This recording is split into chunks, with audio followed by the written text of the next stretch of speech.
Hello दोस्तों, मैं विवेक कुमार आप सभी का स्वागत करता हूं आपके अपने हाउ टू लर्न चैनल पर। अगर आप पहली बार आए हैं तो प्लीज़ चैनल को सब्सक्राइब जरूर कीजिएगा। हाउ टू लर्न नाम से चैनल आपको मिलेगा। आप अगर सर्च करना चाहते हैं तो यहाँ पर ये जो लिखा हुआ है @how to learn without space 2013, और जब आप सर्च करेंगे तो इस तरीके से आपको चैनल यहाँ पर मिल जाएगा। तो देखो, यहाँ पे आज हम स्टार्ट करने वाले हैं सिलॉगिज्म। सिलॉगिज्म की अगर हम बात करें तो सिलॉगिज्म ऐसा टॉपिक है, बहुत लोगों को समझ नहीं आता है। और पता है, यूट्यूब पे इतने तरीके से पढ़ाने वाले लोग हैं, इसको कई तरीके से पढ़ाया जाता है, कई सारे मेथड होते हैं, सबका अपना अपना तरीका होता है, बट आंसर सभी का एक जैसा आता है। तो मैंने पूरा रिसर्च किया, सब कुछ किया, तो मैं जो यहाँ पर मेथड बताने वाला हूँ वो सबसे आपका यहाँ पर आसान है। सबसे आसान मेथड यहाँ पर मैं लेकर के आया हूँ। इससे आसान मेरे को नहीं लगता कि और हो सकता है, क्योंकि बहुत ज़्यादा कन्फ्यूजिंग होता है, और एक बार जिसको इसमें कन्फ्यूजन आ जाती है ना, तो फिर ये कहीं ना कहीं क्लियर नहीं हो पाती है। टॉपिक ही ये ऐसा है, इसमें बहुत सारा डाउट रहता है, डाउटफुल भी आपके कंक्लूजन होते हैं और आपके डेफिनेट कंक्लूजन भी होते हैं। तो यहाँ पर हम जो स्टार्टिंग करेंगे वो आपको एकदम बेसिक से स्टार्ट करेंगे, और इसके सारे के सारे सेशन लेकर के आऊँगा, एडवांस तक जाऊँगा। तो आप यहाँ पर देख रहे होंगे सेशन 1 यहाँ पर ले करके हम आए हैं, और सेशन 1 में हम बिल्कुल इसके बेसिक की बात करेंगे, इसके रूल्स की बात करेंगे, क्या होता है, कैसे इसको हम देखते हैं, क्या क्या चीज़ें होती हैं। तो आज हम यहाँ पर, आप ये सोचो कि कोई क्वेश्चन बताएंगे नहीं, और ये बहुत लंबा बेसिक होने वाला है, क्योंकि बेसिक को अगर आपने अच्छे से समझ लिया ना तो क्वेश्चन को आसान हो जाएगा टिक करना। ठीक है, अगर बेसिक ही आपका क्लियर नहीं है तो फिर क्वेश्चन को करना उतना आसान नहीं होता है। वही चीज़ होती है, हर चीज़ की नींव बहुत ही मजबूत होनी चाहिए। अगर आपकी नींव मजबूत है तो बिल्डिंग भी आपकी मजबूत ही बनेगी, चाहे भूकंप आए चाहे कुछ आए, वो हिलने वाली नहीं है। तो वही चीज़ हम यहाँ पर लेकर के आए हैं कि आपकी नींव है वो मजबूत करें। उसको आपको, इसको करने के लिए आपको बहुत अच्छे से समझना पड़ेगा, रहना पड़ेगा, और आगे की वीडियो भी आपको देखने पड़ेंगे अपना पूरा क्लैरिटी के साथ उसको करने के लिए। और आप देखते होंगे बैंक, कैट हो गया, एसएससी हो गया, जितने भी कॉम्पिटिटिव एग्ज़ाम होते हैं, स्टेट लेवल एग्ज़ाम्स होते हैं, हर किसी में सिलॉगिज्म का क्वेश्चन पूछ लिया जाता है, जिसको हिंदी में न्याय निगमन हम बोलते हैं। बैंक में तो इसके पूरे के पूरे 5 के 5 क्वेश्चन आते हैं, पूरा बन जाता है। ठीक है, बैंक में 5 आते हैं। अगर हम एसएससी की बात करेंगे तो एसएससी भी 2 से 3 क्वेश्चन इसके पूछता ही पूछता है, और भी स्टेट लेवल हैं वहाँ भी 2 से 3 क्वेश्चन आते हैं। तो ये, और एक चीज़ और, ये इतना आसान होता है कि अगर आपने इसको समझ लिया ना, तो यहाँ पर जो कहते हैं ना कि एक क्वेश्चन के लिए 1 मिनट मिलता है, तो 5 क्वेश्चन अगर है तो 5 क्वेश्चन के लिए आपको 5 मिनट मिल रहे होते हैं। अगर आपने इसको अच्छे से समझ लिया, बेसिक आपका क्लियर है, तो मेरा यहाँ पे मानना ये है कि आप 5 मिनट नहीं लेंगे, बल्कि 5 क्वेश्चन को करने में 3 मिनट में ही आप सॉल्व कर जाओगे। मतलब 3 से 3.5 मिनट में सॉल्व कर जाओगे। तो जो आपका 1 से 1.5 मिनट बच जाता है ना, वो हम कहीं और यूज कर लेंगे। हो सकता है उस 1.5 मिनट में कोई हम 2 क्वेश्चन और कर लें, और 2 क्वेश्चन किसी कैंडिडेट से ज़्यादा हो जाते हैं तो आपकी रैंक उससे ऊपर आ जाती है। तो आई होप इतनी बात क्लियर है। तो समझते हैं सबसे पहले what is syllogism. Syllogism is a part of logical reasoning. Actually जो हम लोग कहते हैं ना एनालिटिकल रीजनिंग, लॉजिकल रीजनिंग, तो ये लॉजिकल रीजनिंग, या फिर इसको हम यहाँ पर एनालिटिकल रीजनिंग बोल सकते हैं। ठीक है, एनालिटिकल जो रीजनिंग है वो भी हम यहाँ पर बोल सकते हैं। स्पेशली एनालिटिकल रीजनिंग, वही चीज़ यहाँ पर दिया है। It consist of some statement and candidates need to drive conclusion from the given statement. सबसे पहले आपको स्टेटमेंट गिवन होगा, और स्टेटमेंट में अब देखो यहाँ पर होता क्या है, सिलॉगिज्म में जो स्टेटमेंट दिया जाता है, किसी भी कंडीशन पे, एनी हाउ, कोई भी कंडीशन होगी, आपको जब क्वेश्चन सॉल्व करना है उतनी देर के लिए आपके स्टेटमेंट को आपको 100% करेक्ट मानना है, भले ही वो फैक्ट से ही क्यों ना अलग हो। दैट मीन्स, मेरा कहने का मतलब ये है कि कभी कभी ये बोलते हैं कि सम मैन आर वो मैन। क्या एक्चुअल में जाओगे, क्या सम मैन कभी वो मैन हो सकते हैं? बिल्कुल नहीं हो सकते हैं। बट क्वेश्चन में जब हम आएंगे तो हमको ये मानना पड़ेगा कि some man are woman, some fans are table. ठीक है, तो ये चीजें आपको समझनी है। जो बोलेगा हमको उसको 100% करेक्ट मानते हुए ही आपको चेक करना होता है, और जो स्टेटमेंट में बोल दिया जाता है वो सही होता है। स्टेटमेंट के कभी अगेंस्ट नहीं जाते हैं, ये भी चीजें बताएंगे। अगेंस्ट जाने का मतलब है आप उसका विरोध कर रहे हो, और विरोध करने का मतलब फिर आप उस गलत कर रहे हो, ठीक है। द स्टेटमेंट एंड कंक्लूजन में सेम बी इलॉजिकल, ये बात भी बिल्कुल सही है। तो जो स्टेटमेंट दिया गया, कंक्लूजन तो रखे ही ऐसे जाते हैं कि वो लॉजिकल भी हो और इलॉजिकल भी हो, मतलब डेफिनेट भी हो, पॉसिबल भी हो, नॉट पॉसिबल भी हो। तीनों कंडीशन आपको यहाँ पर मिलेंगी। पॉसिबल कंडीशन भी जाती है, 100% इनकरेक्ट भी होता है, 100% करेक्ट भी होता है। But while solving question related to syllogism in reasoning, candidate must assume the given statement to be 100% true. आपको बिल्कुल ये बात गांठ बांध लेनी है, जब तक मेरा क्वेश्चन सॉल्व नहीं हो जाता है स्टेटमेंट कभी गलत नहीं होगा। आई होप इतनी बात क्लियर है। अब हम यहाँ पे बात कर लेते हैं, जो रिलेशन की हम बात करते हैं। There are two types of relation in syllogism, न्याय निगमन में दो प्रकार के संबंध होते हैं। वो कौन कौन से आपको रिलेशन मिलेंगे? पहला आप यहाँ पर देख रहे होंगे पॉजिटिव, और दूसरा है आपका नेगेटिव। तो दो रिलेशन है, पॉजिटिव और नेगेटिव। पॉजिटिव में भी आप आगे बढ़ते हैं तो पॉजिटिव में भी आपको यहाँ पर दो रिलेशन मिल जाते हैं, ठीक है। और उसी तरीके से नेगेटिव है, नेगेटिव में भी आपको यहाँ पर दो मिलते हैं। पॉजिटिव में आपको सम और ऑल, तो ये आपके पॉजिटिव हैं। सम नॉट और नन ये नेगेटिव हैं। सम नॉट मतलब कुछ नहीं, और नन का मतलब कोई नहीं। इसी नन को नो भी कहा जाता है, ये भी ध्यान रखना, ठीक है। जो सम है, नन है, इसको नो भी कहते हैं। आगे हम इनकी चर्चा करेंगे, बताएंगे, ठीक है। और इसको ऑल नॉट भी बोलते हैं। तो आप ये तीनों चीज़ें एक ही जैसे यहाँ पर समझिएगा। तो इनकी हम बात करेंगे, जो ऑल्टरनेट कीवर्ड होते हैं, ठीक है, उनकी भी हम यहाँ पर बात करेंगे। अब यहाँ पर एक चीज़ और देख लेते हैं। पॉजिटिव में आपका सम है और ऑल है, नेगेटिव में सम नॉट और नन है। हमने यहाँ पर देखो ये परसेंटेज वैल्यू रखी हुई है, इसका मतलब है यहाँ पर 0.01 से 99.99%। दैट मीन्स जो सम का पार्ट होता है वो 0.01 से 99.99% होता है। मान लीजिए कि आपके पास 1 kg शुगर है, ध्यान से समझना, यहाँ परसेंटेज वैल्यू को मैं समझाने की कोशिश करूँगा। 1 kg शुगर है और 1 kg में से आपने 1 ग्राम भी अगर शुगर ले ली, तो जो रिमेनिंग पार्ट जो आपने ले लिया वो तो आपके पास है, वो क्या कहलाएगा? वो सम। वो कहीं ना कहीं कितना होगा? 0.01 के परसेंट मान लेते हैं। और जो रिमेनिंग बचा हुआ है वो 99.99% चीनी होगी, या उतने मान लीजिए ग्राम होगी, तो वो भी सम हो जाएगा क्योंकि वो 100 नहीं रहा। दैट मीन्स मेरे कहने का मतलब यहाँ पर ये है, किसी भी पार्ट का जरा सा भी आपने पार्ट लिया तो कुछ पार्ट लिया और कुछ ही आपने छोड़ा। जब आप उसका पूरा का पूरा 100% पार्ट लेंगे तब वो ऑल कहलाएगा। आई होप यहाँ पे ये बात क्लियर हो रही होगी। तो 0.01 भी समझ गए और 100% भी समझ गए, यहाँ पे बस नॉट लग जाएगा, बात वही है। अब यहाँ पे आ जाता है ये 0%। 0% का मतलब क्या है? नन, बिल्कुल भी नहीं है। 0% का मतलब है बिल्कुल भी नहीं है। अब देखो यहाँ पर अगर मैं बात यहीं से डायग्राम की मैं शुरू कर देता हूँ, हालांकि आगे भी हम बताएंगे। सम की अगर मैं बात करूं, जो मैं बात कर रहा था, अगर मैं यहाँ पर बोलूं सम ए आर बी, तो हमने यहाँ पर देखो ये डायग्राम बनाया सम ए आर बी, ठीक है। और यहाँ पर अगर हम सम ए आर बी इस तरीके से बनाएं, ये ए है और ये बी है, तो यहाँ पे हमने क्या किया, आप देख पा रहे होंगे बहुत थोड़ा सा पार्ट लिया ए का, तो ये भी सम पार्ट है। और यहाँ का लगभग मोस्टली पार्ट हमने लिया हुआ है, कुछ पार्ट मैंने छोड़ा हुआ है, तो ये भी आपका कहलाएगा क्या? सम पार्ट ही कहलाएगा ए का। आई होप बात क्लियर है।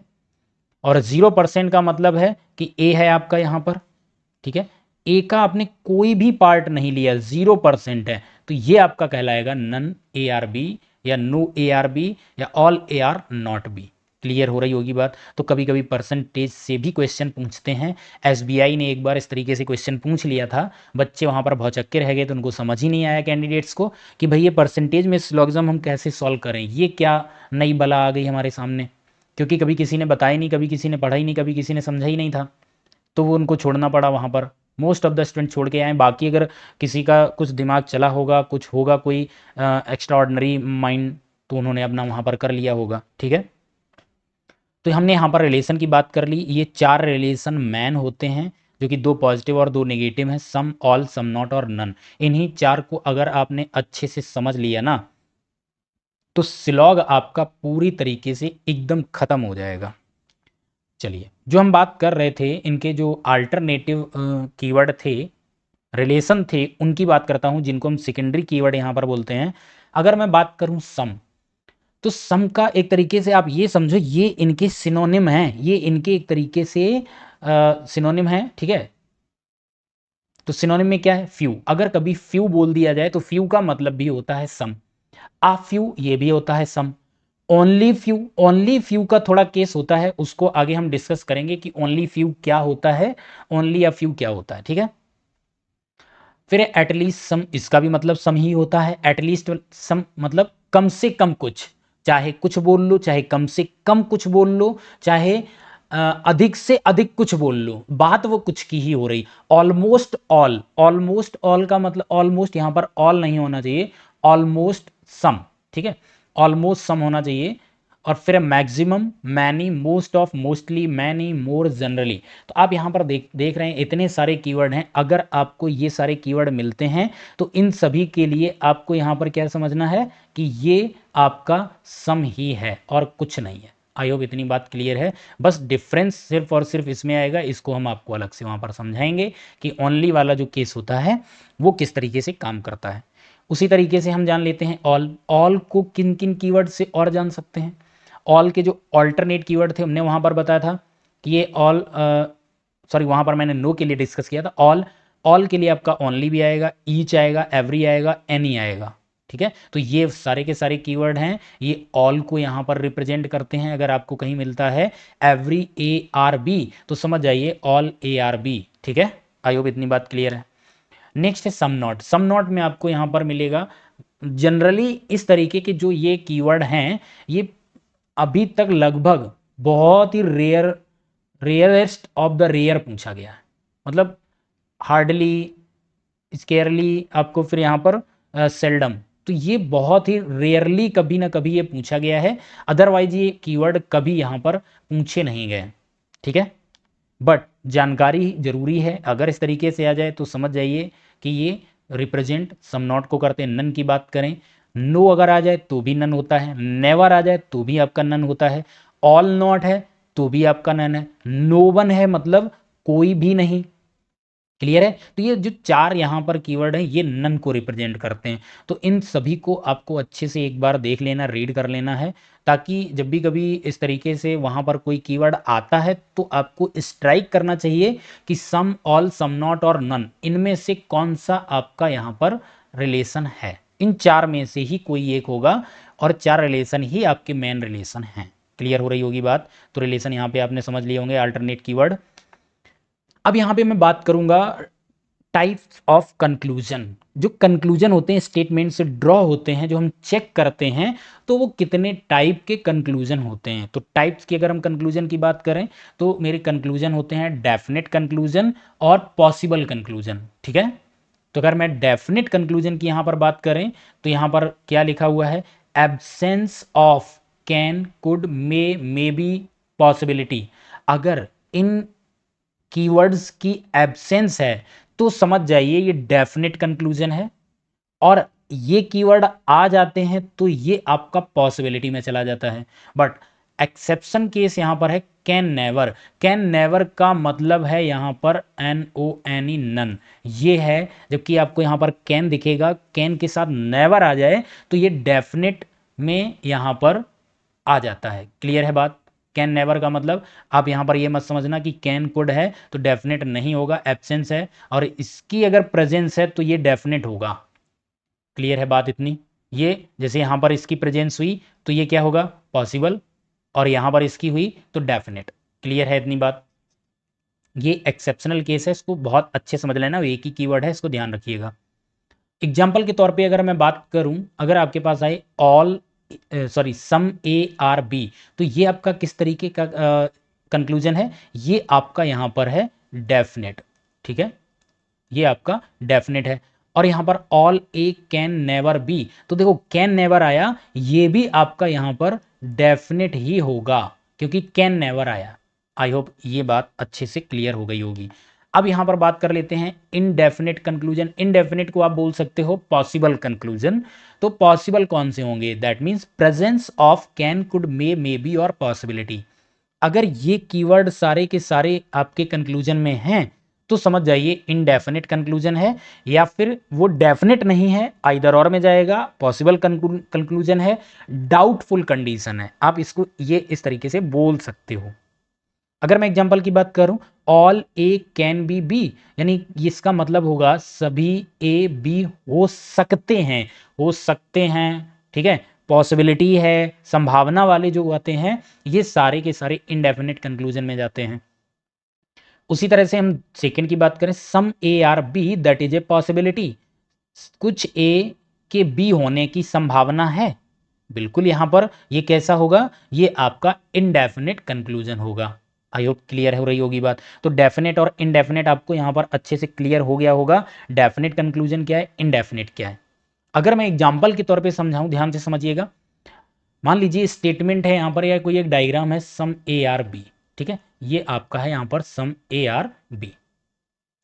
अब यहां पर अगर कंक्लूजन यही जो है आपके, अगर इनको मैं चेक करने जाऊं, अगर आपका सम ए आर बी है तो सम ए आर बी तो आपका ये आ गया, ठीक है।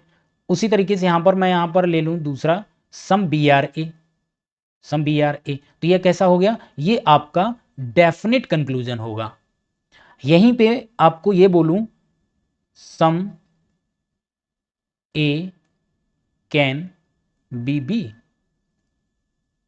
ठीक है, या इज ए कैन बी, इस तरीके से भी हो सकता है। मान लीजिए इस तरीके, क्या कुछ ए बी हो सकते हैं, some A are B that is a possibility, या इज ए पॉसिबिलिटी ऐसे भी लिख के आ सकता है, इज ए पॉसिबिलिटी, ठीक है। तो ये सारे के सारे कैसे हो गए, इनडेफिनेट हो गए, ठीक है। ये भी आपका इनडेफिनेट होगा, ये भी इनडेफिनेट होगा, बट ये डेफिनेट होगा। अगर मैं नेगेटिव की बात करूं, आपको लगता होगा नेगेटिव नहीं, यहां पर अगर मैं ये बोलूं नो बी आर ए, तो ये कैसा हुआ, ये डेफिनेट कंक्लूजन यहां पर हुआ। आई होप इतनी देर में आपको डेफिनेट और इनडेफिनेट कंक्लूजन समझ में आ गया होगा, किस तरीके से आएगा और क्या मैं वहां पे चेक करूंगा। चलिए अब यहां पे हम जान लेते हैं कि जो हम इसको बताएंगे, जो मेरा यहां पर मेथड है, वो यहां पर है प्रूव मेथड, ठीक है। प्रूव मेथड के थ्रू हम आपको समझाएंगे, जो कि पॉजिटिव मेथड है, ठीक है।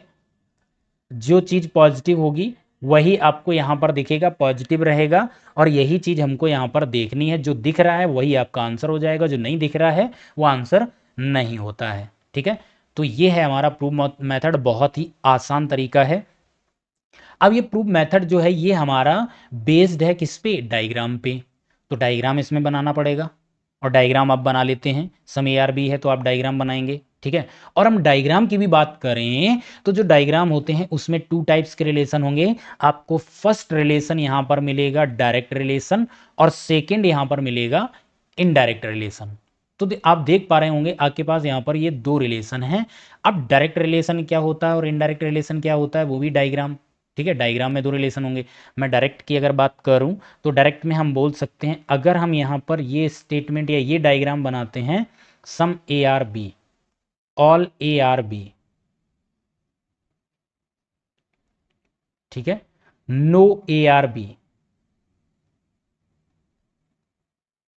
ये जो डायग्राम हमने यहां पर ड्रॉ किए हैं, तो ये आपके डायरेक्ट हो गए रिलेशन में। कैसे डायरेक्ट हो गए, ए का रिलेशन अगर हमको बी से चेक करना होगा, तो ए और बी देखो दोनों एक दूसरे से क्या हैं, कनेक्टेड हैं एक दूसरे से, ठीक है।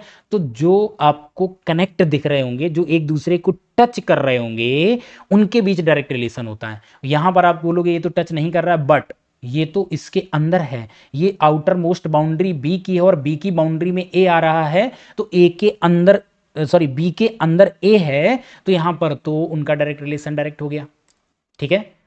उसी तरीके से यहां पर हमने नेगेटिव में दिखाया ए बी, और यहां पर ये क्रॉस साइन लगाया हुआ है, दैट मीन्स ए का बी से डायरेक्ट रिलेशन है नेगेटिव, जो कि मैंने दो आपको रिलेशन बताए थे, पॉजिटिव और नेगेटिव, किसमें, इस जो आपके सिलॉग में रिलेशन होते हैं। तो यहां पे आप देखेंगे ए और बी में पॉजिटिव है, यहां पर ए और बी में पॉजिटिव रिलेशन है, यहां पर ए बी में नेगेटिव रिलेशन है, बट यहां पर नेगेटिव डायरेक्ट है, यहां पर पॉजिटिव डायरेक्ट है, और यहां भी पॉजिटिव डायरेक्ट रिलेशन है। आई होप इतनी सी बात आपको बहुत अच्छे से क्लियर हो रही होगी। इनडायरेक्ट की अगर हम यहीं पे बात करें तो इनडायरेक्ट क्या होता है, अगर मैं यहां पर बोलूं सम ए आर बी, और सम बी आर सी। अब आप यहां पर देखेंगे some A are B some B are C, तो ए और बी एक दूसरे को टच कर रहे हैं, दैट मीन्स इनका आपस में डायरेक्ट रिलेशन पॉजिटिव है। बी और सी के डायग्राम एक दूसरे को टच कर रहे हैं, तो बी और सी भी डायरेक्ट रिलेशन में है पॉजिटिव। बट ए और सी के डायग्राम एक दूसरे को टच नहीं कर रहे हैं, इसी को यहां पर हम बोलते हैं इनडायरेक्ट रिलेशन। तो ये हमारा यहां पर शो करता है इनडायरेक्ट रिलेशन। आई होप इतनी सी बात बहुत अच्छे से क्लियर होगी। अगर मैं और भी एक डायग्राम बना के दिखाना चाहूँ, मान लीजिए यहाँ पर है all A are B some B are C, तो यहां भी आप देखेंगे ए और सी के डायग्राम एक दूसरे को टच नहीं कर रहे हैं, तो ए और सी में भी इनडायरेक्ट रिलेशन होगा। क्लियर है बात इतनी बहुत अच्छे से? आई होप बहुत अच्छे से आपको ये बात यहाँ पर क्लियर हो रही होगी। तो डायरेक्ट और इनडायरेक्ट रिलेशन तो समझ गए होंगे। जब डायग्राम बनाएंगे तो जिनके डायग्राम एक दूसरे को टच करते हैं उनके बीच डायरेक्ट रिलेशन है, और जो टच नहीं करते हैं उनके बीच इनडायरेक्ट रिलेशन है। लेकिन आपको यहाँ पर एक और एक्सेप्शनल केस बताते हैं, जब कभी डायरेक्ट टच नहीं भी करता है तो भी डायरेक्ट रिलेशन होता है। वो कैसे होता है, इसमें ध्यान से समझिए। मैं यहाँ पर बोलूँ सम ए आर बी, ध्यान से समझना, सम ए आर बी और नो बी आर सी, कुछ ए बी है कोई बी सी नहीं है। तो अब यहां पर आप अगर देखोगे कुछ ए बी है कोई बी सी नहीं है, तो आपको लगेगा कि ए का बी से डायरेक्ट टच हो रहा है, तो ये पॉजिटिव डायरेक्ट रिलेशन हो गया इनके बीच। बी और सी के बीच में भी डायरेक्ट रिलेशन है, लेकिन नेगेटिव है, कोई बात नहीं, रिलेशन चाहे कोई भी हो, हमें डायरेक्ट और इनडायरेक्ट देखना है। अब यहां पर बात आ रही है ए और सी। अभी भी आप देखेंगे तो ए और सी के जो डायग्राम हैं वो एक दूसरे को टच नहीं कर रहे हैं। दैट मीन्स यहां भी आपको लग रहा होगा कि यहां पर ए और सी के बीच में इनडायरेक्ट रिलेशन है। यहां पे बहुत अच्छे से समझना भाई, ए का जो ये कुछ पार्ट है जो कि यहां पर आप ये बी के पास देख रहे होंगे, क्योंकि यहां कुछ ए बी है तो यहां पर आया था बी ए कुछ लेने, ठीक है। तो ये जो ए का पार्ट है, ये वाला इतना पार्ट पूरा का पूरा, अगर हम बी की बात करें, पूरा का पूरा बी है वो नेगेटिव है सी से, ठीक है। जैसे मान लीजिए ये आपका यहाँ पर इंडिया है और ये आपका पाकिस्तान है, तो कोई भी इंडिया का पर्सन पाकिस्तान में नहीं है, पाकिस्तान का इंडिया में नहीं होगा। अब यहाँ पे मैं बात ये करूँ, ए का कुछ पार्ट है वो तो इंडिया में है, मान लेते हैं ये है आपका बांग्लादेश, ठीक है।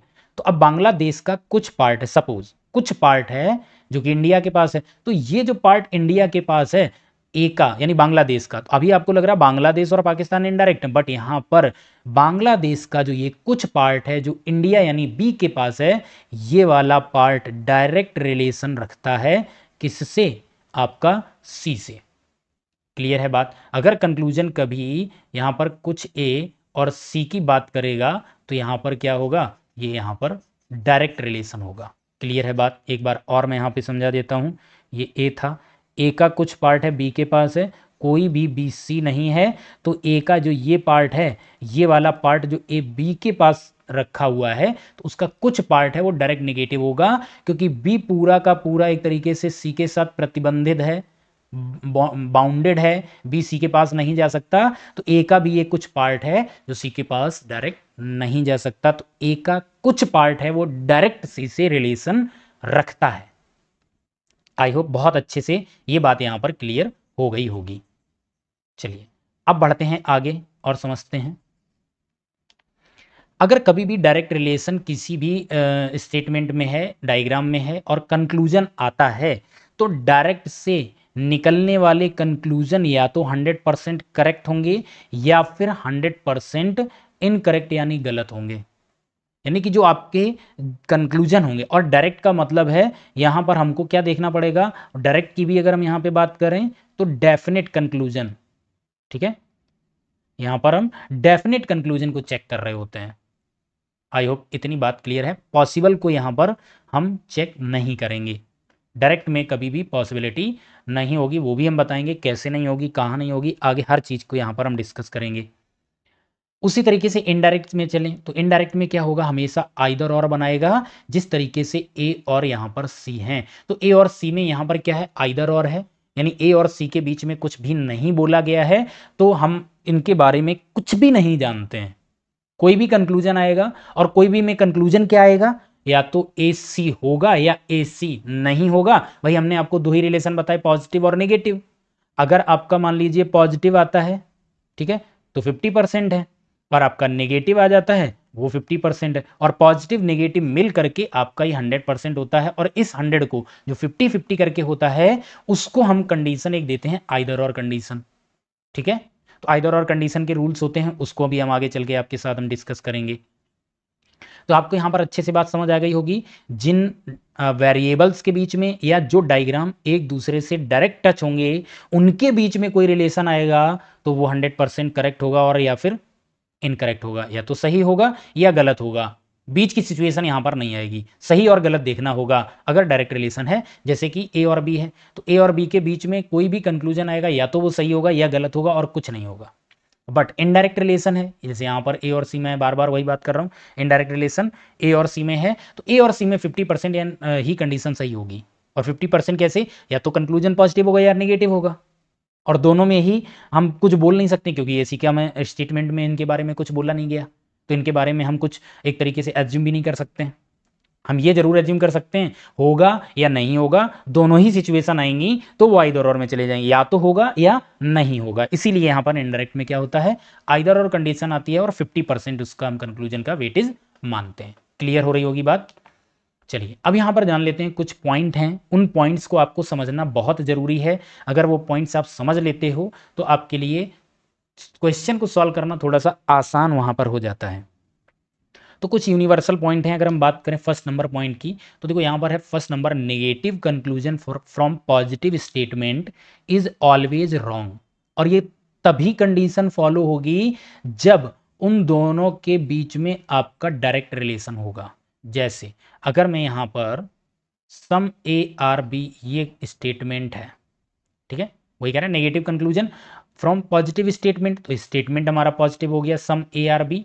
अगर मैं यहां पर नीचे कोई भी कंक्लूजन ड्रॉ करता हूं निगेटिव, मैं बोलता हूं यहां पर some B are not A, अगर मैंने ये कंक्लूजन ड्रॉ किया तो देखो स्टेटमेंट पॉजिटिव है, पॉजिटिव स्टेटमेंट से नेगेटिव कंक्लूजन है, तो इसका मतलब ये गलत होगा, 100% गलत होगा, क्योंकि डायरेक्ट रिलेशन है, पॉजिटिव से नेगेटिव आएगा तो गलत होगा।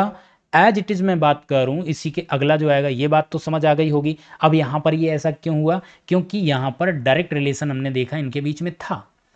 अगर इसी जगह पे मैं यहां पर सी ले लूं और अब यहां पर मैं कंक्लूजन ड्रॉ करूं सम सी आर नॉट ए, अब हमें ये देखना पड़ेगा जो वेरिएबल है सी और ए, इनके बीच में रिलेशन क्या डायरेक्ट है, यहां पर तो डायरेक्ट रिलेशन नहीं है, एक दूसरे के डायग्राम टच ही नहीं कर रहे हैं, तो इनके बीच इनडायरेक्ट रिलेशन है। और ये वाली कंडीशन कब सही होती है, ये कंडीशन तभी सही होती है जब रिलेशन डायरेक्ट होता है, तो यहां पर तो इनडायरेक्ट हो गया। तो अब ये क्या है, ये आपका 50% में चला जाएगा, इसको हम 100% गलत नहीं कर सकते। हम ये नहीं बोल सकते हैं कि स्टेटमेंट जबकि हमारा पूरा पॉजिटिव है, some A are B some B are C, आप तो बोलोगे पॉजिटिव में तो कहीं स्टेटमेंट में तो कहीं नेगेटिव बोला ही नहीं गया। बट यहां पर इसीलिए मैंने ब्रैकेट में लिखा हुआ है, इस कंडीशन को जरूर वेरीफाई कीजिएगा। अगर इस कंडीशन को वेरीफाई आपने नहीं किया तो मे बी रॉन्ग हो जाओगे, इस बात का ध्यान रखिएगा। क्लियर हो रही बात। चलिए एक पॉइंट तो क्लियर हो गया होगा, पॉजिटिव स्टेटमेंट से नेगेटिव कंक्लूजन आपके हमेशा गलत होते हैं। As it is vice versa, positive conclusion from negative statement is always wrong. यहां भी कंडीशन आप देख रहे होंगे डायरेक्ट रिलेशन की ही है। किस तरीके से यहां पर आएगा, मान लीजिए मैं यहां पर ये बोलता हूं no A are B, no A are B, अगर मैं यहां पर कोई कंक्लूजन ड्रॉ करूं some A are B, some A are B, तो अब आप यहां पर देखेंगे ए और बी के बीच में कौन सा रिलेशन है, ए और बी के बीच में डायरेक्ट रिलेशन है नेगेटिव, ए और बी आपस में डायरेक्ट रिलेटिव हैं नेगेटिव रिलेशन के साथ। तो यहां पर इन्होंने किस तरीके का कंक्लूजन लिया, पॉजिटिव, ये भी यहां पे 100% क्या हो जाएगा, गलत हो जाएगा। अगर मैं यहां पे एक और वेरिएबल ऐड कर दूं नो बी आर सी, कोई भी बी सी नहीं है, और अब मैं यहां कंक्लूजन ये ड्रॉ करूं सम ए आर सी, यहां भी देखो हम पॉजिटिव ले रहे हैं, बट ए और सी के बीच में क्या डायरेक्ट रिलेशन है, क्योंकि हमको तो ये देखना है डायरेक्ट रिलेशन में ये कंडीशन फॉलो नहीं करेगी। तो यहां पर तो ए और सी के बारे में मुझे पता ही नहीं है। ए बी से नेगेटिव है और बी सी से नेगेटिव है, यानी ए की लड़ाई बी से चलती है और बी की लड़ाई सी से चलती है। या बोल सकते हो बी एक ऐसा पर्सन है जो दोनों से डायरेक्ट रिलेशन में है, नेगेटिव, सी से भी और ए से भी, बट ए और सी का रिलेशन क्या है मुझे नहीं पता। तो यहां पर हम क्या करेंगे, इसको हम ना तो गलत कर सकते हैं और ना ही सही कर सकते हैं। ऐसी कंडीशन पे हम क्या करते हैं, 50% लेते हैं, यानी ये आपका पॉसिबल में चला जाता है, पॉसिबिलिटी में चला जाता है। इसके होने और ना होने दोनों पॉसिबिलिटी होती है, 50% होना, 50% ना होना। क्लियर है बात बहुत अच्छे से। चलिए नेक्स्ट नंबर पॉइंट यहां पे समझते हैं। नेक्स्ट नंबर पॉइंट है the conclusion of some and all from the relation of all is always true. कहने का मतलब ये है, अगर आपका रिलेशन ऑल का है, from the relation of all, अगर यहां पर ऑल ए आर बी है, ऑल ए आर बी है, तो चाहे सम का कंक्लूजन ड्रॉ करें चाहे ऑल का कंक्लूजन ड्रॉ करें। अब एक चीज यहां पे आपको समझना पड़ेगा कि आपको यहां पर रिलेशन ए बी में डायरेक्ट पॉजिटिव है तो कंक्लूजन पॉजिटिव होगा, तभी सही होगा। अगर मैं यहां पर ये बोलूं सम ए आर बी, ये आपका 100% करेक्ट होगा। ठीक है, ऑल ए आर बी, ये तो आपका स्टेटमेंट ही गिवन है, ऑल ए आर बी तो स्टेटमेंट ही आपका गिवन है। क्लियर है बात इतनी, इतने में तो किसी को डाउट नहीं होगा। तो मेरे कहने का मतलब यहां पर दूसरे लैंग्वेज में समझो कि ऑल का रिलेशन था, स्टेटमेंट था ऑल ए आर बी, तो ऑल से सम का रिलेशन यहां पर फॉलो करता है। अगर ऑल का स्टेटमेंट है तो सम का कंक्लूजन सही हो जाएगा, और सम का स्टेटमेंट है, अगर मान लीजिए यहां पर सम ए आर बी है, कुछ ए बी हैं, और कंक्लूजन में मैं ड्रॉ करता हूं ऑल ए आर बी, ठीक है, ऑल ए आर बी, तो ये आपका गलत हो जाएगा। यहां पर क्या है, सम से ऑल गलत होता है, बट यहां पर ऑल कंडीशन है, ऑल से आपका सम, यहां पर ये सही हो जाएगा। ऑल के रिलेशन से सम का कंक्लूजन करेक्ट होगा, बट सम के रिलेशन से ऑल का कंक्लूजन यहां पे गलत हो जाएगा। क्लियर हो गई होगी बात, बहुत अच्छे से बात क्लियर हुई होगी। तो यही आप देखेंगे, अगला है the conclusion of only some from the relation of some is always true. अगर सम का स्टेटमेंट है तो सम से ओनली सम ही सही होगा, ऑल गलत होगा या कोई भी आएगा गलत होगा। ठीक है, ऑल को हमने यहां पर सिर्फ ऑल को गलत क्यों बोला, क्योंकि ऑल वाला आएगा तो वो गलत होगा, नेगेटिव तो गलत होते ही होते हैं, ऑल वाला भी यहां पर गलत हो जाता है। अगर स्टेटमेंट है सम ए आर बी, तो यहां पर जो भी कंक्लूजन आए वो सम में ही आए, यानी सम बी आर ए, अगर मैं ये बोलूं सम बी आर ए तो ही ये करेक्ट होगा। अगर मैं बोल देता हूं ऑल बी आर ए, तो यहां पर ये गलत हो जाएगा, क्योंकि सम स्टेटमेंट है, ऑल लिया है, गलत हो जाएगा। क्लियर है बात इतनी, बहुत अच्छे से बात क्लियर हो गई होगी। चलिए नेक्स्ट नंबर आपका जो यहां पर लास्ट पॉइंट है, there can never be a possibility of a definite conclusion. निश्चित निष्कर्ष की संभावना कभी नहीं हो सकती है। दैट मीन्स जो डेफिनेट कंक्लूजन होते हैं उनकी पॉसिबिलिटी कभी नहीं हो सकती है। जैसे मान लीजिए अभी आप प्रिपरेशन कर रहे हो, ठीक है, अभी आप क्या कर रहे हो, अभी आप प्रिपरेशन कर रहे हैं, तो आपकी पॉसिबिलिटी है किसकी, सिलेक्शन लेने की, और पॉसिबिलिटी है सिलेक्शन के ना होने की। तो दोनों ही यहां पर पॉसिबिलिटी होंगी, प्रिपरेशन कर रहे हो। बट जिस दिन आपकी जॉब लग गई, जिस दिन आपकी जॉब पक्की हो गई, आपकी जॉब लग गई है, तो क्या फिर पॉसिबिलिटी हो सकती है फिर भी कि आपके चांस हैं, आप, ये पॉसिबिलिटी है, ये संभावना है कि आपको जॉब मिलेगी, जो जबकि आप ऑलरेडी जॉब में जा चुके हो। तो जो चीज डेफिनेट है, जो चीज हो चुकी है, वहां पर कभी भी कंक्लूजन पॉसिबिलिटी का सही नहीं होगा। पॉसिबिलिटी का कंक्लूजन वहीं सही होगा जहां पर डाउट की कंडीशन होगी, जहां पर डेफिनेट कंक्लूजन नहीं होगा। क्लियर है बात इतनी अच्छे से, किसी को भी इतने में डाउट नहीं होना चाहिए। चलिए एक बार इसका एग्जाम्पल भी लेके समझा देते हैं। जैसे मान लीजिए यहां पर मैं एग्जाम्पल लेता हूं सम ए आर बी, ठीक है, सम ए आर बी हमने लिया यहाँ पे। अब यहाँ पे मैं ये बोलूँ कि some A are B that is a possibility, मान लीजिए यहाँ पर मैं ड्रॉ कर लेता हूँ, some A can be B, कुछ ए बी हो सकते हैं। अब देखो यहां पर आप अगर सोचो, खुद ही देखो कि कुछ ए बी ऑलरेडी हैं, तो कुछ ए बी हो सकते वाली यहां पर बात कहां से आ गई? अगर नहीं होते तो फिर मैं कहता, अब दूसरा एक और मैं डायग्राम बनाता हूं, यहां पे आपका ये ए है, यहां पे आपका ये सी आ जाए और यहां पे आपका ये बी आ जाए। अब ये इस कंडीशन में जाओगे तो ये सही हो जाएगा, क्योंकि सम ए कैन बी बी, कुछ ए बी हो सकते हैं, क्योंकि यहां पर इन दोनों के बीच में कोई रिलेशन ही नहीं है। जब नहीं होगा तभी पॉसिबिलिटी होगी, और जब ऑलरेडी होगा, डेफिनेटली होगा, तो पॉसिबिलिटी नहीं होगी। आई होप अच्छे से बात आपने यहां पर समझ ली होगी कि ये किस तरीके से यहां पर हमने करा। तो एक बार इनको अच्छे से देख लो, समझ लो कि हमारे कौन कौन से पॉइंट थे। 5 पॉइंट थे। पहला पॉइंट ये था कि पॉजिटिव स्टेटमेंट है तो नेगेटिव कंक्लूजन गलत हो जाएगा। दूसरा हमारा था नेगेटिव स्टेटमेंट है और आपका पॉजिटिव कंक्लूजन है तो भी यहाँ पे गलत हो जाता है। क्लियर है? वाइस वर्सा यहाँ पर है। फिर यहाँ पर था कि अगर ऑल का रिलेशन है तो सम का कंक्लूजन आएगा, ऑल का कंक्लूजन आएगा तो दोनों ही सही होंगे। स्टेटमेंट में ऑल का रिलेशन है तो सम और ऑल दोनों ही कंक्लूजन अगर आते हैं, ड्रॉ करते हैं, तो वो दोनों सही हो सकते हैं। बट स्टेटमेंट सम का है तो कंक्लूजन भी ओनली सम का ही सही होगा, कभी ऑल सही नहीं हो सकता। और लास्ट यही है कि जो आपके डेफिनेट कंक्लूजन होंगे, डेफिनेट आपको जो चीज़ दिख रही होगी स्टेटमेंट में, जो डेफिनेट बोल दी गई है, उसकी कभी पॉसिबिलिटी नहीं होगी।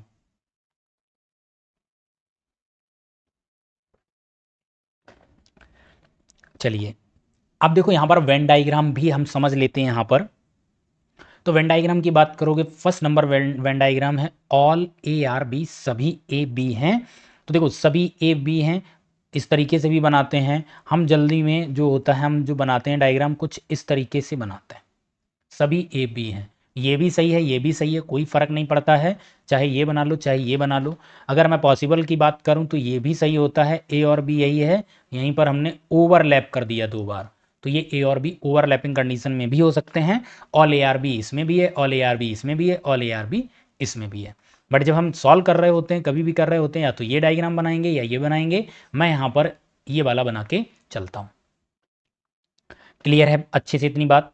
यहाँ पर ऑल ए आर बी है तो आपका यहाँ पर ये डायग्राम बनता है। फिर some A are B, some A are B करेंगे तो कुछ ए बी हैं, इतना भी बना सकते हो। आप ये भी कर सकते हो कि यहाँ से इतना पार्ट लेके चले जाओ, ये आपका ए था, ये बी है। अभी भी आपने यहाँ पर क्या किया, ए का जो कुछ पार्ट है ये वाला, ठीक है, ये वाला पार्ट आपने छोड़ दिया है। तो ये जो छोड़ा हुआ आपने पार्ट है यहाँ पर, तो कुछ छोड़ दिया तब भी आप कुछ ही ले गए हो। मान लीजिए जो ये पार्ट आपने छोड़ा है ये 10% है, तो 90% ही तो पार्ट आप लेके जा पाए। और हमने बोला था कि अगर 99.99% भी किसी का पार्ट लेते हो तो भी आप कुछ पार्ट लेकर के ही गए हो, सम पार्ट लेकर के ही गए हो, अभी भी आप ऑल लेके नहीं जा पाए हो। क्लियर हो रही होगी इतनी बात? ठीक है। Some A are not B, some A are not B की अगर हम बात करें तो देखो यहाँ पर हमने क्या किया, ये कुछ पार्ट है इसका, तो कुछ पार्ट ये हमने कुछ इस तरीके से हाईलाइट किया हुआ है। तो पर्टिकुलर ये वाला जो एरिया है यहाँ पर, तो ये नेगेटिव हो जाता है। क्लियर है बात? लास्ट में है नो ए आर बी, इस डायग्राम को हम इस तरीके से यहाँ पर बनाएंगे। आई होप अच्छे से बात क्लियर हो रही होगी कि डायग्राम जो दिए गए हैं, डायग्राम किस तरीके से हम ड्रॉ करेंगे, किस तरीके से बनाएंगे, क्या होता है और कैसे होता है। इसके बाद हम चलते हैं आगे और समझ लेते हैं। जो हम अभी बता रहे थे कुछ कंडीशन और बची हैं। अब यहाँ पर आपका ये देखो एक नया स्टेटमेंट दिख रहा होगा, ओनली ए आर बी। तो जब आपको ओनली ए आर बी है तो आप यहाँ पर क्या करो, इस ओनली को काट करके बी के बगल में यहाँ पर ऑल लिख दीजिए, और अब स्टेटमेंट को यहाँ से ऐसे पढ़िएगा। तो all B are A, diagram देखोगे तो ऑल बी आर ए बन जाएगा। जब भी कभी ऐसा ओनली आ जाए तो इसको यहाँ पर हम क्या करेंगे, रिवर्स में यहाँ पर ऑल लिख के रिवर्स पढ़ेंगे। दैट मीन्स इसका मतलब ये होता है ओनली ए आर बी, केवल ए बी हैं, इसका मतलब है ऑल बी आर ए, सभी बी ए हैं, ये होता है इसका मतलब। ठीक है। फिर यहां पर डायग्राम देखो, only a few A are B, ठीक है, यहां पर हम स्मॉल ए बना देते हैं ताकि आपको डाउट ना हो। Only a few A are B, तो ऐसी कंडीशन पे क्या होता है, यहां पर हमारे दोनों ही डायग्राम बनते हैं। कैसे दोनों डायग्राम यहां पर बनते हैं, आपने बोला यहां पे कि only few A are B, केवल कुछ ए बी हैं, केवल कुछ ए बी हैं, तो इसका मतलब है कुछ ए बी नहीं है, केवल कुछ ए हैं वो बी हैं, ठीक है। तो कुछ जो ये बच गया पार्ट है वो बी कभी नहीं होगा, ये हमेशा ध्यान रखना। कितनी बात क्लियर है, केवल कुछ हैं वो ही ए बी हैं, बाकी का जो बचा पोर्शन है ये कभी भी बी नहीं होगा। तो इसीलिए हमने यहां पर इसको इस तरीके से यहां पर किया, या आप इसको पूरा का पूरा यहां पर इस कलर से यहां पर कर लो, तो ये इससे नेगेटिव रिलेशन ही रखेगा, ये चीज हमेशा याद रखिएगा।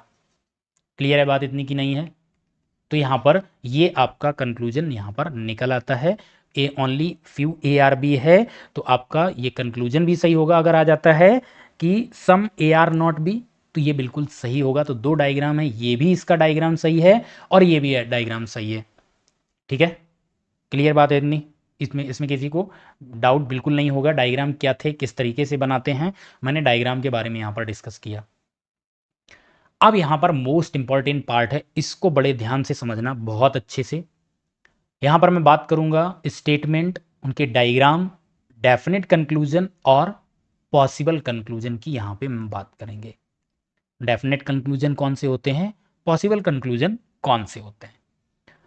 तो फर्स्ट नंबर देखो, यहाँ पर आपका स्टेटमेंट है सम ए आर बी, ठीक है, सम ए आर बी। तो डायग्राम आप यही बनाओगे, सम ए आर बी, अभी अभी आप देख के आए हो।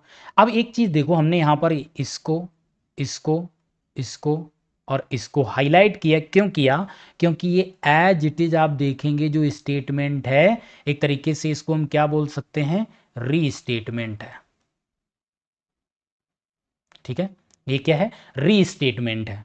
और री स्टेटमेंट की अगर हम बात करें तो कुछ एग्जाम जैसे एसएससी और ये होते हैं, ये री स्टेटमेंट को यहाँ पर फॉलो करा लेते हैं, ठीक है। और जैसे आपका एमटीएस हो गया, जीडी हो गया, एसएससी में भी कई कैटेगरी हैं, कुछ एग्जाम हैं जो कि यहाँ पर ये कंसीडर करते हैं कंक्लूजन में और कुछ नहीं करते हैं। बट हम आपसे यही यहाँ पर बोलेंगे और समझाने की यही कोशिश करेंगे कि मैंने स्टार्टिंग में ही बोला था, जो भी कोई आपका स्टेटमेंट होता है वो कभी भी एनी कंडीशन कभी गलत हो ही नहीं सकता।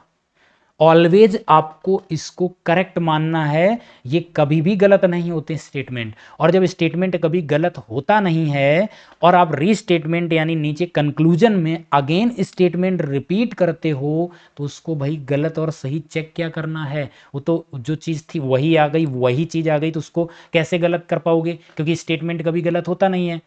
और जब गलत नहीं होता तो हमें चेक क्या करना होता है, कंक्लूजन तो हमको यही चेक करना होता है कि सही है कि गलत है, इसके अलावा तो मुझे कुछ और चेक करना नहीं होता है। और रीस्टेटमेंट है तो वो ऑलवेज आपका यहां पर करेक्ट होगा, कभी गलत हो ही नहीं सकता, इसलिए कंसीडर हम इसको कंक्लूजन में नहीं करते हैं। हालांकि मैंने लिखा हुआ है, तो कुछ पार्ट ऐसे हैं, कुछ एग्जाम ऐसे हैं जो इसको मानते हैं, ठीक है। स्टेट लेवल के कुछ एग्जाम हैं वो कंसीडर कर लेते हैं कि भाई अगर स्टेटमेंट ही है, अगर वो कभी गलत होता नहीं है तो कंक्लूजन गलत कैसे होगा, तो ये आपका यहां पर सही होता है री स्टेटमेंट। क्लियर है बात इतनी। तो अगर देखेंगे जो रिलेशन आपका सम ए आर बी का है उससे डेफिनेट कंक्लूजन की अगर मैं बात करूं, तो सम ए आर बी, कुछ ए बी हैं तो रिवर्स में आपका एक सही हो जाता है सम बी आर ए। कुछ बी ए हैं, तो जब बी गया था कुछ पार्ट लेने, तो उसी टाइम अपना कुछ पार्ट दे के चला आया था, किसको, ए को, तो वही चीज है सम बी आर ए, कुछ बी ए हैं। आई होप इतनी बात क्लियर। तो डेफिनेट कंक्लूजन यहां पर एक ही ये सही होता है। अब आते हैं पॉसिबल कंक्लूजन में। देखो डायग्राम आपका ये बना है, कुछ ए बी हैं तो आपने इतना एरिया यहां पर ले लिया, कुछ ए बी है, बट कुछ पार्ट तो इसका ये भी है। तो अगर मैं बात यहां पर ये करूं, जो ये बचा हुआ पार्ट है, तो इसको हम ये बोल सकते हैं कि कुछ ए बी नहीं है।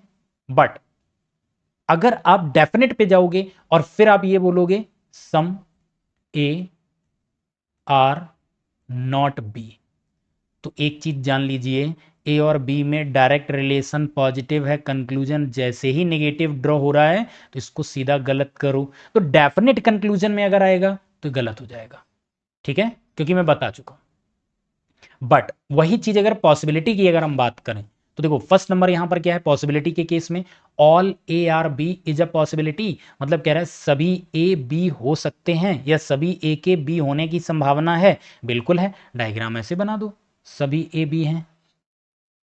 अब स्टेटमेंट गलत नहीं होना चाहिए, स्टेटमेंट आपका गलत नहीं, स्टेटमेंट क्या था, सम ए आर बी, अगर सभी के सभी ए बी हैं तो कुछ ए हैं इतने मान लो, तो ये भी तो बी के ही अंदर है, तो सम ए आर बी तो आपका फॉलो हो रहा है। ये देखो बात इतनी क्लियर हो रही है, किसी को इसमें इसमें डाउट बिल्कुल नहीं होना चाहिए। दूसरा है ऑल बी आर ए, और एक चीज मैंने बोली भी थी, पॉसिबल वही चीज हो सकती है जो डेफिनेट नहीं है, सभी ए बी नहीं थे इसलिए पॉसिबल हो गया। अगर मैं यहां पर बोलूं some A are B is a possibility, गलत हो जाएगा, some B are A is a possibility, गलत हो जाएगा, क्योंकि कुछ ए बी हैं और कुछ बी ए हैं, ये डेफिनेट है, और जो डेफिनेट है उसकी पॉसिबिलिटी कभी नहीं हो सकती।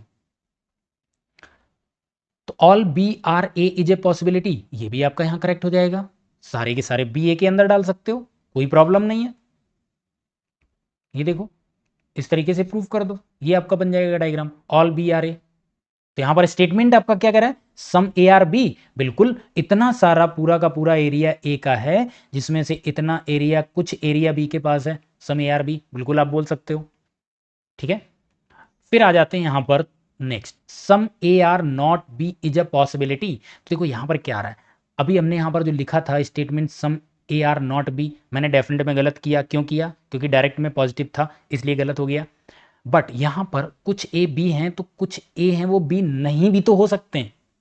बोलो भाई, आपने आपने क्या किया, अभी इतना पार्ट लिया, हो सकता है कि जो अभी नहीं है हम यहां से इतना पार्ट लेके चला जाए तो ये वाला पार्ट फिर हो जाएगा बी के अंदर, अभी भी ये नहीं हो रहा, तो जो इसका कुछ पार्ट है वो यहां पर पॉसिबिलिटी में चला जाएगा। उस तरीके से ये आपकी पॉसिबिलिटी बिल्कुल सही होगी, कुछ ए के बी ना होने की संभावना है, जी हाँ बिल्कुल है, क्योंकि कुछ ही ए हैं जो बी के पास हैं और कुछ ए नहीं है, वो संभावना हो जाएगी कि कुछ ए के बी ना होने की संभावना है। क्लियर है इतनी बात। और as it is vice versa देखोगे reverse, some B are not A is a possibility, ये भी आपकी यहां पॉसिबिलिटी सही हो जाती है, कुछ ए है, क्योंकि जो ये बचा हुआ पार्ट, देखो फिर से समझो, एक बार समझाते हैं, जो ए का ये बचा हुआ पार्ट ये वाला है, क्या ये बी से डायरेक्ट कनेक्टेड नहीं है, इसके बारे में पता है ये बी के पास है या नहीं है, हम कुछ भी नहीं बोल सकते। हाँ इतना जरूर बोल सकते हैं कि ये वाला जो पार्ट है, ये जो बी के पास गया है, ये डेफिनेट हो गया, और इसके बारे में हम कुछ कह ही नहीं सकते, और जिसके बारे में कह नहीं सकते हो वहीं तो आपकी पॉसिबिलिटी बनती है। क्लियर है बात। और ये वाला पार्ट जो ए का बचा हुआ है ये बी से कहीं टच भी नहीं हो रहा है, और टच नहीं हो रहा है तो इनडायरेक्ट पार्ट हो गया, इनडायरेक्ट रिलेशन हो गया, और इनडायरेक्ट में क्या होता है 50% होता है, पॉसिबिलिटी आती है। क्लियर हो रही होगी बात बहुत अच्छे से। चलिए next, all A are B, all A are B, तो ये यहां पर रीस्टेटमेंट है, ठीक है, तो ये तो कभी गलत होगा नहीं, लेकिन इसको कंसीडर हम कंक्लूजन में नहीं करते हैं। अब यहां पर ये देखते हैं कितने conclusion, some A are B, देखो ऑल ए आर बी, सारे के सारे ए बी हैं, और मैं कुछ ए बी हैं ये बोलूं तो ये बिल्कुल आपका 100% ये करेक्ट हो जाएगा, क्योंकि कुछ ए है ये भी तो बी के ही अंदर है, भाई बी पूरा का पूरा आपका ये है, और ये जो ए का कुछ पार्ट है किसके अंदर, बी के अंदर है, तो सम ए आर बी अगर सारा का सारा है तो कुछ भी होगा। इसी तरीके से मैं एक और एग्जांपल लेके समझाता हूं, मान लीजिए ये आपका यहां पर है यूपी है, ठीक है, और यूपी किसके अंदर में है, इंडिया के अंदर है। अब यूपी में भी एक कोई डिस्ट्रिक्ट ले लो, मान लो आपका लखनऊ है, ठीक है, लखनऊ डिस्ट्रिक्ट। अब लखनऊ यूपी का कितना पार्ट होगा, कुछ पार्ट होगा, क्योंकि यूपी का तो बहुत बड़ा पार्ट है जिसमें लखनऊ यूपी में कुछ पार्ट ले रखा है, तो कुछ लखनऊ हैं, अब मैं बोलूं इंडिया में है, बोलो इंडिया में है, क्योंकि पूरा का पूरा पार्ट इंडिया में यूपी का है, तो जो लखनऊ है वो भी तो इंडिया में ही है, क्योंकि वो यूपी के अंदर था, यूपी इंडिया के अंदर है, तो वही चीज यहां पर थी, सम ए आर बी बिल्कुल सही हो जाएगा, अगर सारे के सारे ए बी हैं तो कुछ भी ए होंगे वो भी बी होंगे, सारे के सारे। क्लियर है। फिर कह रहा है सम बी आर ए, तो इतना सारा पूरा पार्ट आप देख रहे थे, जिसमें से इतना पार्ट बी का किसने ले रखा है, ए ने, तो कुछ बी हैं वो ए के पास हैं, तो ये भी सही है और यहाँ पर ये भी सही हो जाता है। क्लियर है बात। अब आ जाते हैं पॉसिबिलिटी में। पॉसिबल कंक्लूजन हमारे क्या क्या हो सकते हैं पॉसिबल में, all B are A is a possibility, सभी बी के ए होने की संभावना है, बिल्कुल है। कैसे हो जाएगी, ओवरलैप इसको कर देंगे ए और बी, तो सारे के सारे बी ए हो जाएंगे और सारे के सारे ए भी बी हैं और सारे के सारे बी ए हो जाएंगे, हम कर देंगे। यानी पॉसिबिलिटी है, स्टेटमेंट नहीं, गलत होगा। जब हम पॉसिबल करने चाहते हैं, डायग्राम बनाने जाते हैं, हम इसके अगेंस्ट नहीं जा रहे हों, ये हमेशा ध्यान रखना। इसके अगेंस्ट कभी नहीं जाना, स्टेटमेंट गलत कभी ना हो, स्टेटमेंट के अगेंस्ट कभी मत जाइएगा। तो यहाँ पर ये आपकी पॉसिबिलिटी बिल्कुल करेक्ट हो जाएगी। Some B are not A is a possibility, ये भी बात बिल्कुल सही है, क्योंकि देखो ए है यहाँ तक, जो ये बी का पार्ट, ये आउटर मोस्ट मान लो ये बचा हुआ है, ये हमारा क्या ए से डायरेक्ट कनेक्टेड है, नहीं कनेक्टेड है। तो ये पार्ट क्या हो गया, नहीं भी हो सकता है और हो भी सकता है, जैसा कि अभी हमने देखो हो सकते में देखो ओवरलैप कराया था, और नहीं हो सकते में भी बात यहां पर आ गई कि इतना ही हो सकता है इतना ही ए हो, तो ये नहीं हो सकता है, तो पॉसिबिलिटी में आ गया, ये भी आपका यहां करेक्ट हो जाता है। क्लियर है। Next, no A are B, ठीक है, no A are B, diagram no A are B का इस तरीके से बनेगा। फिर नो ए आर बी, तो ये तो हमने रीस्टेटमेंट लिया जो कि कंसीडर नहीं करेंगे। फिर आपका आएगा, देखो ये मान लो इंडिया है और ये आपका पाकिस्तान है, ठीक है, ये इंडिया और ये पाकिस्तान, कोई इंडिया पाकिस्तान नहीं तो कोई पाकिस्तान इंडिया नहीं होगा। उसी तरीके से आएंगे no B are A, no B are A मतलब कोई पाकिस्तान इंडिया नहीं है, बिल्कुल बात सही है।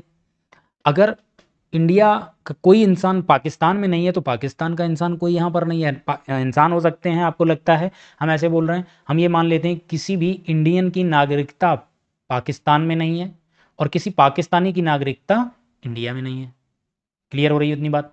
अब जब सारे के सारे इंडियंस की जो सिटीजनशिप है वो पाकिस्तान में नहीं, यानी कोई भी ए है वो बी नहीं है, अगर मैं इतने से ए की बात करूं, कुछ ए की बात करूं, क्या वो बी के पास हो सकते हैं, भाई नहीं होंगे, क्योंकि पूरा का पूरा मुल्क है एक दूसरे मुल्क से नहीं रिश्ता रखता है। तो यहाँ पर अगर मैं इसकी बात करूँ, ये मान लो पंजाब है, तो क्या पंजाब का रिश्ता वहाँ पर है, बिल्कुल नहीं है।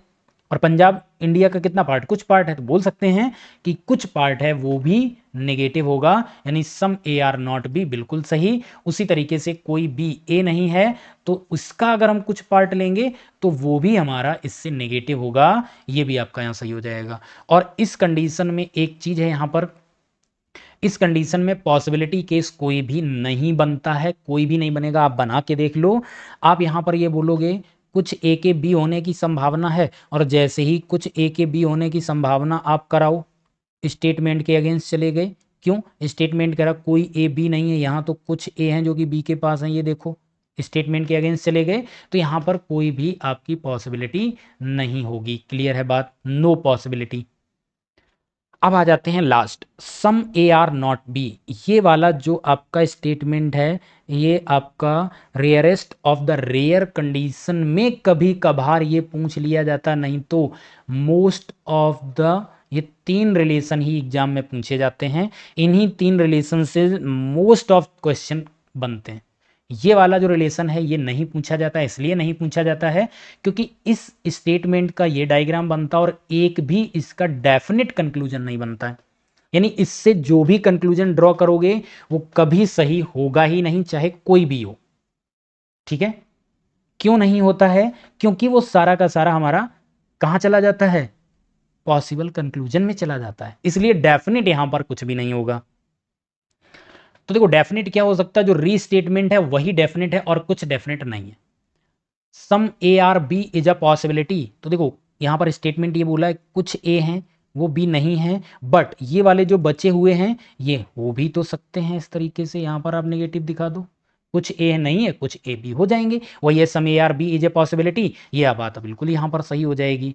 ठीक है, some A are B is a possibility, तो पॉसिबिलिटी के केस में ये सही हो जाएगा।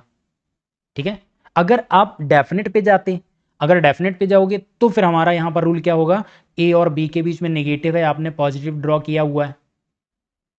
ठीक है, और कुछ ही पार्ट था कुछ नहीं था, उसका कुछ पार्ट डाउटफुल है तो वो डाउटफुल वाले में चला जाएगा। फिर कह रहा है some B are A is a possibility, ये बात भी बिल्कुल सही है, कुछ बी ए हो सकते हैं, जी हाँ बिल्कुल हो सकते हैं। Some B are not A is a possibility, कुछ बी के ना होने की संभावना है। अगर आप ऐसे अभी देखो तो यहाँ पर जो डायग्राम ये बना हुआ दिख रहा है, तो यहाँ पर तो दिख रहा है कि कोई बी ए नहीं है और हो भी सकते हैं, तो पॉसिबिलिटी नहीं भी है और है भी, तो दोनों ही आ गया यहाँ पर, पॉसिबल में है, तो ये भी आपका सही हो जाएगा। नेक्स्ट है all B are A is a possibility, सभी बी के ए होने की संभावना है, तो यहाँ पर हम बी को रख देंगे पूरा का पूरा और इसको यहाँ से नेगेटिव करा देंगे। पूरा का पूरा हमने स्टेटमेंट गलत नहीं हुआ, अभी भी शो कर रहा है कुछ ए हैं वो बी नहीं है, तो यहाँ पर करेक्ट हो जाएगा। नेक्स्ट है no A are B is a possibility, कोई ए बी नहीं है, ये पॉसिबिलिटी में चला जाएगा, क्यों? क्योंकि कुछ ए हैं और आप कोई की बात करोगे यानी पूरे के पूरे आपका ए, तो ये पॉसिबल में जाएगा, क्योंकि ये हो भी सकता है ना, ये पार्ट हो भी सकता है और नहीं भी हो सकता, नहीं ऐसे जो दिख रहा है नहीं हो सकता है, बट अगर हम कनेक्ट करना चाहें तो कनेक्ट भी कर देंगे, तो ये पॉसिबल डायग्राम आपका बन रहा है, तो ये आपका यहाँ पर ये हो जाएगा। फिर no B are A is a possibility, कोई भी बी के ना होने की संभावना है, ये भी सही है। अभी जो दिख रहा है कि कोई भी बी ए नहीं है, लेकिन अभी हमने एक ये भी किया था और यहाँ से नेगेटिव दिखा, यहाँ से आपको क्या दिख रहा है नहीं, और यहाँ से हाँ, तो यहाँ से आपका ये आपका बिल्कुल सही हो जाता है। तो आप देख रहे होंगे इसमें कितने लगभग 6 पॉसिबिलिटी बनती हैं। तो नो ए आर बी तभी पूछा जाता है एग्जाम पे जब इनको पॉसिबल केस पूछने होते हैं, तब आपको ये यहाँ पर प्रॉब्लम में डालते हैं, तब ये कुछ ऐसी सिचुएशन क्रिएट करते हैं। तो आई होप आपने इस बेसिक को बहुत अच्छे से समझा होगा। तो अभी हमने सिर्फ बेसिक ये क्लियर किया है, अभी हम आगे और एक वीडियो लाएंगे जिसमें हम आपकी पर्सनल आइदर और कंडीशन है, हमने इसके साथ में इसलिए नहीं लिया, अभी आपको कहीं ना कहीं थोड़ा सा डाउट होता, तो उसको हम बिल्कुल सेपरेट करके एक वीडियो बनाएंगे आइदर और वाला, बिल्कुल अलग से आपको समझाएंगे कि आइदर और कंडीशन कब फॉलो करती है, उसके कॉम्प्लीमेंट्री पेयर कौन कौन से होते हैं, उनके बीच में कौन कौन से कंक्लूजन आएंगे और क्या क्या होंगे तभी सही होगा। तो हम उसको नेक्स्ट वीडियो में ही आपको बताएंगे, जिसमें आपका होगा आइदर और केस पे पूरा, और आइदर और केस की एक भी पॉसिबिलिटी नहीं हम छोड़ेंगे, हर चीज़ आपको वहाँ पर बहुत अच्छे से समझाएंगे, ताकि आपका कभी भी एग्जाम में कोई क्वेश्चन गलत ना हो। और ये आपने अभी तक जो बेसिक समझा है, एक बार में अगर समझ नहीं आता है ना, तो प्लीज़ दूसरी बार वीडियो एक बार आप रिप्ले कर लीजिए, दोबारा फिर से देखिए, कोई डाउट होता है कुछ भी होता है तो आप मेरे से कांटेक्ट कीजिएगा, कमेंट कीजिएगा, ठीक है, मैं आपका वहाँ पर वो डाउट है सॉल्व करूँगा, मेरा काम है, मैं आपके डाउट को ज़रूर वहाँ पे सॉल्व करूँगा। क्लियर है? तो आई होप आपने बहुत अच्छे से बेसिक का वीडियो यहाँ पर समझा होगा। तो इसी के साथ अब हम आपसे मिलेंगे नेक्स्ट सेशन में, जो कि आइदर और का हम सेशन लेकर के आएंगे, जो कि सेकेंड सेशन होगा सिलॉगिज्म का। तो नेक्स्ट सेशन मिलते हैं आपसे, तब तक के लिए bye bye, take care, thank you.